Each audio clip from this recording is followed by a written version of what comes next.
শুধু ঢাকা দখল। আওয়ামী লীগের সভাপতি মণ্ডলীর সদস্য জাহাঙ্গীর কবির নানক বলেছেন, সারা দেশে এক অকল্পনীয় দুঃশাসন চলছে।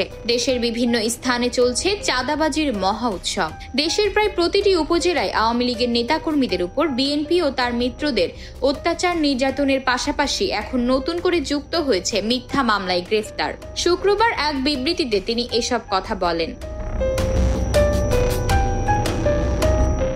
জাহাঙ্গীর কবির নানক বলেন, আমরা অত্যন্ত উদ্বেগের সাথে লক্ষ্য করছি যে দেশের বিভিন্ন স্থানে আওয়ামী লীগ, যুবলীগ, ছাত্রলীগের নেতাকর্মীদের গলা কেটে হত্যা করা হচ্ছে।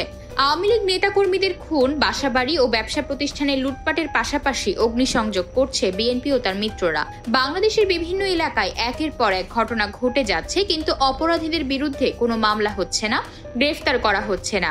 আমি এর তীব্র প্রতিবাদ জানাচ্ছি। আওয়ামী লীগের এই প্রেসিডিয়াম সদস্য বলেন, ডক্টর ইউনূস অবৈধভাবে ক্ষমতা দখল করে হত্যা, অগ্নিসংযোগ ও লুটপাট শুরু করেছে।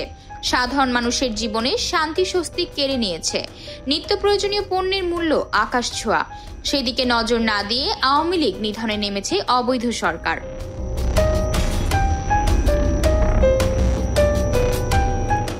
তিনি আরো বলেন, আসন্ন দুর্গাপূজার মূর্তি ভাঙচুর করে হিন্দু সম্প্রদায়ের ধর্মীয় অনুভূতিতে আঘাত দেয়া হচ্ছে।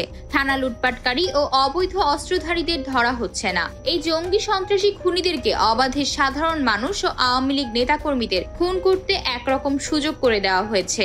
15 বছরের কিশোর থেকে শুরু করে 90 বছরের বৃদ্ধ আওয়ামী লীগের কোনো নেতাকর্মী গ্রেফতার থেকে রেহাই পাচ্ছেন না বলেও অভিযোগ করেন জাহাঙ্গীর কবির নানক।